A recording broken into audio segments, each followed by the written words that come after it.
We can do a qard hasan, $100, you give me $100 back, no problem, that's absolutely fine. This is basically a gesture of goodwill and is not looked at as a commercial financing agreement. And capital must always be at risk, okay? So when I buy this bottle of water for $1, I may think that I could sell it to you for $2, but maybe the market tanks. Maybe there's so much water in the market that it's 50 cents now a bottle. Well, I just took that risk by converting my money into this asset, and now I can't sell it for even $1. I have to sell it for 50 cents. That's the risk I took, and that's absolutely fine. Okay? And if we move forward with all these concepts, this clearly shows, right, that money is not profit, or interest is not profit. Money can be used to create interest. Money can be used to be converted into assets that then generate profits. We have to understand that. And so all the time, there's always somebody in the crowd says, well, profit is the same as riba, and as Mufti Saab said, you can't just look at a contract, press Control F, and find the word interest and think that the contract is halal. It doesn't work like that, right? And then some people say, well, how can you have an Islamic-based system or a halal-based system when the whole country operates under haram or under riba, right? That's also a big misconception. And so in Surah Al-Baqarah, Allah subhanahu wa ta'ala tells us, right? That is, they say, trade and usury are the same. But God, Allah subhanahu wa ta'ala, has allowed trade and forbidden usury, right? وَحَلَّلَ اللَّهُ الْبَيْعَ وَحَرَّمَ الرِّبَى. We know this, we've memorized it, we understand it. But we also need to understand that this was brought forth, Ayyam al-Rasul, 1400 years ago. So imagine for 1400 years, everyone knows this ayah, but people still think in this way that it's the same. So inshallah, this educational session allows you to understand the difference between riba and profit. Okay? Riba is really just an enrichment, right? I have some money that you don't. I can give it to you, and I want you to give me more money because I gave you more. I gave you money. You needed it. That's not a fair way of transacting. Okay? And it is a debt-based system, right? So riba really is the stimulus for a debt-based system. And this is why in 2007, our markets crashed, right? We had a whole financial system crash in 2007, 2008, and that was because of the way the riba-based system was working. People were lending money against very little or zero assets. They were asking for more money back based on your credit worthiness, if we like to say, right? You have an 800 credit score, I'm going to lend you money at this rate. You have a 600 credit score, I'm going to lend it to you at a higher rate. It has nothing to do, right? It has nothing to do with the asset that you're using that money to buy or how you're using it. And so this became a form of, well, oh, this is how I can guarantee my capital. And if you don't pay, then I'm going to come after you. I'm going to increase, the interest rate, or I'm going to increase the fees, and then you're going to be at a disadvantage. Okay. Profit, however, you have to look at profit as like a venture. We are going into something or buying something that can potentially produce a return. So, if me and you want to be partners at a restaurant and we want to put money into the restaurant, inshallah the restaurant thrives, it sells food, and it produces money. It produces a return. That's what we can share, right? But it can't be, here's money, go build the restaurant and pay me money back no matter what the restaurant does. Right? We're not sharing in that risk. We didn't participate in an asset-based or asset-backed transaction. Okay? So just to add the remaining items of kind of what is not permissible under Islamic finance, we're going to just dig deeper into the middle three categories here, because we've spoken at length with respect to what is interest, how do you identify interest, and how it's different than profit. We also talked about unethical purposes, meaning what you can and cannot go into as an investment or finance. And then you have these three middle ones, which is maisir, which is, or speculation in English, gharar, or uncertainty in English, and then unjust enrichment, or unfair exploitation. So we'll skip interest because I don't want to bore you again. But when it comes to maisir, this is really you relying on chance, right, to make money. Again, it comes down to, are you putting effort or not? The simplest example I can give you is a lottery ticket. I put $1, I buy a lottery ticket, and maybe inshallah I'll win $100, $1 million, whatever. That's speculation. There's no effort that you put in for that dollar to earn a return. No different than going to the casino and gambling. Right? You can go to the roulette table, it can hit a number, it can hit red, it can hit black, and you're betting, right, that your money is going to find the right color or the right number. That is all speculation, that is all impermissible within the deen, right? There's zero effort that you did with that money in order to produce a return. And so what you should be looking at is, well, how can I use this money for commercial viability? Either you are, buying something, it could be in the food industry and you're trying to produce a return. Maybe, you're opening up a car dealership, right? And you want to sell, right? This asset class. Maybe you're in the real estate industry and you're buying and selling homes or building homes. All of that is fine. There's nothing wrong with that, right? You're using your own capital and other investors' capitals to share in the venture and to be able to create some sort of return, and that's how they would recoup their money, okay? So, and there's risk involved. This is a very, very critical point. There has to be some sort of risk, downside risk, upside risk. It can't be guaranteed. So anyone that comes to you and says, I guarantee you 10%, stay away. Right? That is not a Sharia-compliant transaction. Uncertainty, or gharar, right, is another thing that we have to be very, very careful with and understand so that we can stay away from it. I'll give you an example with respect to the phone. Let's say I own a phone store, right? I own a phone store, and Brother Abu Bakr comes to the phone store and says, I have $1,000. I need a phone. And I say, okay, here brother, here's a phone. I take that and I give him any phone I gave him. That transaction has gharar because he didn't know what kind of phone I'm going to sell him.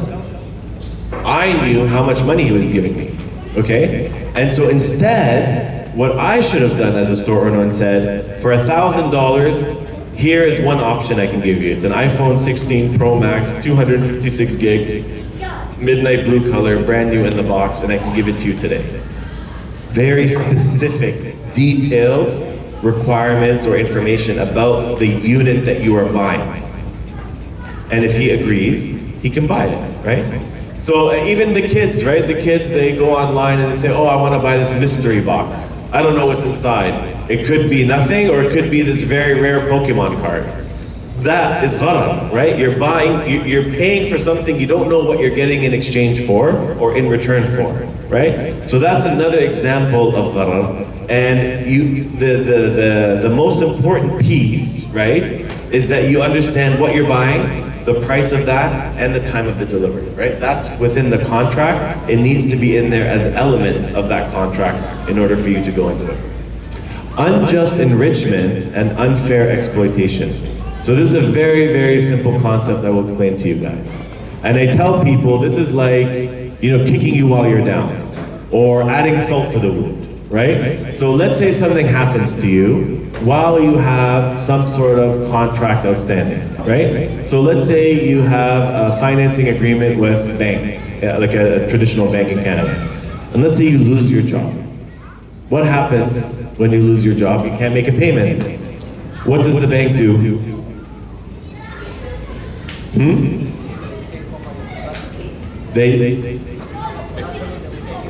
They'll take it over, yeah. So they could have recourse on the asset. They could also say, you know what? You now owe us more interest, right? Because the clock doesn't stop ticking; it keeps calculating. So that's another thing. Maybe there's administrative penalties, right? Or maybe they had to bring in a legal team to send you a letter and they say, well, now there's a $500 fee because we had to talk to the lawyer. They ruin your credit score. All of these things are the bank taking advantage of your situation that you had no control over. You didn't say, I have money and I'm not gonna pay. You lost a job that was out of your control and you no longer have the ability to pay, so why is that your fault, right? In an Islamic finance transaction, that would not happen in order for it to be deemed halal, right? So, if you were to lose your job and you can't make your payment, the clock stops. There's no accruing of interest or compounding of interest. There's no additional, let's call it administrative penalties or legal penalties or whatever. Like, we need to figure out what is the next step or the solution. Are you gonna get a job? Okay, when? Is it 1 month from now, 3 months from now? If it's 6 months from now or 12 months from now, do we need to come to a decision mutually together to say, well, let's just sell this thing, I get my money back, you get whatever profit back? These are things that we would discuss and need to better understand. But an Islamic bank would not, right, basically enrich itself at your expense, or at the disadvantage that you are at, right? So finally, I just, now that we know what the don'ts and do's are of Islamic finance, I just want to go over 3 main concepts or structures within Islamic finance. And you would have heard Mufti Saab talk about musharaka, murabaha, or ijara. And so there's 2 types, right? There's murabaha, bi'salam, and istisna, and ijara. And these are considered asset-based structures or transactions, right? Where at some point the asset is acquired, and then there's some commercial risk relating to it before it's sold, right? This is murabaha, this is what we call like asset-based structure. Then you have mudaraba or musharaka, which are risk-sharing structures. So we would come in together and partner, share in the profits and losses arising from it. So to be more specific and to give you a visual around that, when Manzil does a murabaha financing agreement, right? Let's say you find a house that you want to buy for $500,000, okay? You would enter into that contract with the home seller, and that contract would then be assigned to Manzil for purchase. So Manzil will then buy the home on your behalf, okay? And then you will enter into a new contract with Manzil for the sale of that home. And then we say, okay, well, for 300 months or 25 years, your monthly payment is $2,500 a month. So 2,500 times 300, let's say, for example, it's $750,000. So Manzil buys the home for 500, I sell it to you for 750. Did I give you any money in this transaction? No, right? I didn't say, here's 500, give me 750 back. I said, here's the house that you want to buy. I bought it on your behalf because you don't have cash. You don't have, if you have $500,000 cash, go buy it yourself. But you don't have $500,000 cash, I have it. So I buy it on your behalf, right? And then I say, now I have it. Do you still want it? And you say, yes, I still want it. Okay, what's the price? This is the price, $750,000. And you will make monthly installments of $2,500 a month until the agreement is finished after 25 years, and that's it. That is how a murabaha or credit sale agreement works. Ijara is very simple, and Manzil does not do ijara, but I'm just sharing this as an example because a lot of people ask about ijara. In the same situation, Manzil would buy the house, but it would stay owner. We're not reselling it to you. You say, I want to live in the house. We say, okay, give us a lease or an ijara payment for the use of the house, and we are still the owner. Now, we could agree that maybe after 25 years, I give it to you. Right? I transfer ownership because over that 25 years, I would have made my money, I would have made a little bit of profit on top of that, and we could agree that now it's in your ownership. But throughout that 25 years, I am the owner of the property and you are the tenant of that property, okay? And finally, for a musharaka, which is what Manzil does like 99% of the time. We enter into a partnership with you. So for the same house of 500,000, let's say you come in and you have 250,000. And you say, okay, well, I have 250, Manzil, do you want to come in with me as a sharik for 250,000? We say, yes, sure, no problem. So we each put 250. So I own 50%, you own 50%. What happens is, I don't want to live in the house. So you live in the house. I don't want to have ownership of the house. You have ownership of the house. I just want to participate from a financing perspective. So I say every month, I'm going to sell you my shares. So next month, when I sell you my shares, you go from 50% to 51%, and I go from 50% to 49%. And every month I sell my shares, you go up in terms of equity, ownership, and I go down. And after 25 years, you will have 100%, I will have 0%, and you will have complete ownership of the property. This is what we call a musharaka mutanaqasa, or a diminishing musharaka financing agreement. And it's as simple as that. There is no ijara attached to it. It is just a straight musharaka mutanaqasa agreement between us as Manzil and you as the homeowner. So with that, this is the end of my presentation. I'm happy to take questions. If questions are in French, I will defer to Mufti Saab. Barakallahu feekum. No, thank you very much. I really appreciate the first part, because if you understood the way the presentation was prepared, that there's twofold. One is education, another one is talking about the solution. I think that's the second part now we need to know. I just want you briefly to tell these people, our community, who always understand, hear that, okay, don't, but here, we want at least to understand that we have a solution that's compliant. So I want here to help a mom who has a child, who has maybe young children, to know sometimes they have some savings or they want to save for their kids. I just want to understand what kind of products you have for her. That's one thing. So you know, as Muslim, you have 5 pillars that we need to fulfill. One of them is Hajj. If you have someone who want to perform Hajj, do you have something that suits their need? Let's say everyone dreams to have a house. What solution you have? I want to start a business. What solution you have? And also, yes, I can list many things, but I want just briefly to tell us what kind of solution we have, because we really want those solutions. Like you said, before you were traveling 40 miles to go to find the halal meat, but now, alhamdulillah, you have like nearby you everywhere, we have those stores. So we wish to have those solutions around us. So if you can tell us what you have and what may be the advice we can use to have access to those products.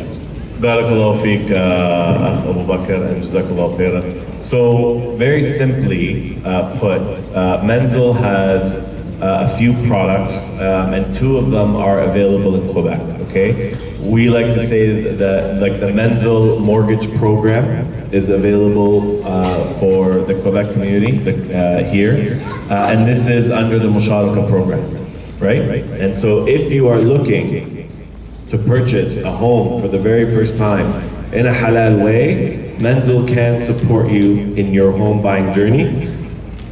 Manzil also has, from a service perspective, Manzil Realty. So even if you don't have a real estate agent or you don't understand the process because you're a first-time home buyer, again, this all comes down to the financial literacy part. A lot of people don't understand how to buy a home or how long it takes to buy a home. And it's a very long process. It's not like today I'm ready to buy and tomorrow I'm gonna move, right? There's a lot of education that needs to, and Manzil can help you do that. So we have real estate agents across Quebec that can help support you on the home buying journey, and then Manzil would come in with respect to the financing piece. Okay, that's number one. Number two, Manzil is also providing investment solutions. So as Brother Abu Bakr mentioned, Hajj savings, for example, is a goal, right? So goal-based savings. Can I save for my Hajj in a Sharia-compliant way? With Manzil, you absolutely can. Can I save for my children's education in a Sharia-compliant way? With Manzil, you absolutely can. Can I save for my retirement in the future? With Manzil, you absolutely can. And we actually have a couple of team members here. Brother Mohamad, put your hand up. And Sister Yasmin Khan, put your hand up. These two people represent the Manzil Wealth team, meaning that they can actually establish a relationship with you to better understand your financial situation, put together a financial plan, help you budget, help you save taxes, help you identify the right accounts for you and your family situation, and of course the underlying investments that are Sharia compliant in order for your money to grow. A lot of times, what do we do with our money? We keep it in cash.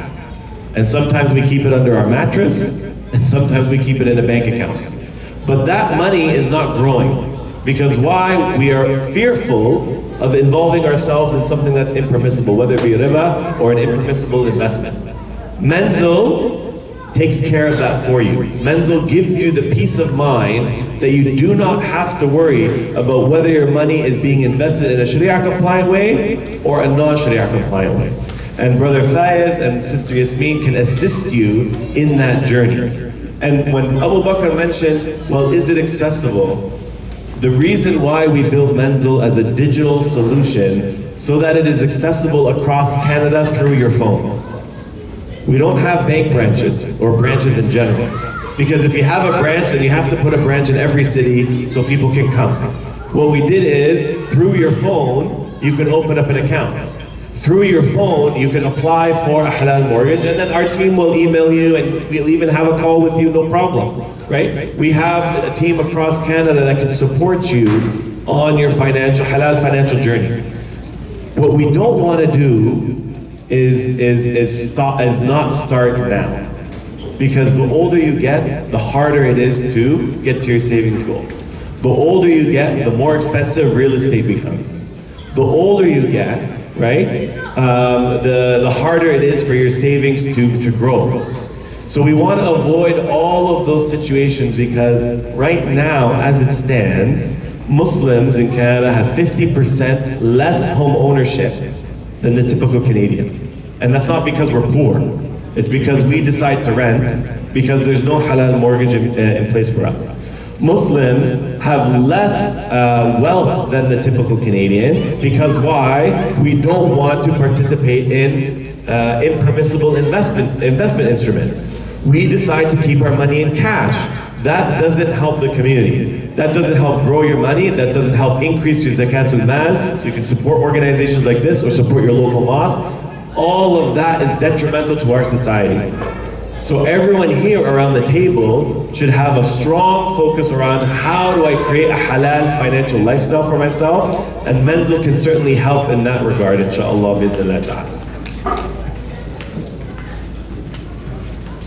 Now, Jazakallah khair, Dr. Mohamad. So, what I want to do now, since we do have you here, you make like the first batch. I know here there are people that don't understand French. So I have one question. So if I take this advantage for people who don't understand French, English. So then I say, let's say English and my local language, let's say Kinyarwanda. And I say, I'm going to translate this to you, but you're gonna pay. Is it riba? Is it halal? I want to understand. This is a service. This service. Right. So don't worry. I'm going to translate you to in French and in Kinyarwanda and Swahili if you want. So what I Don't want worry, Alaboka, just send your invoice. No problem, we'll pay it. Yeah, you see. Business to business. So what I'm going to do, if you allow me, so I want to introduce as another brother. He can do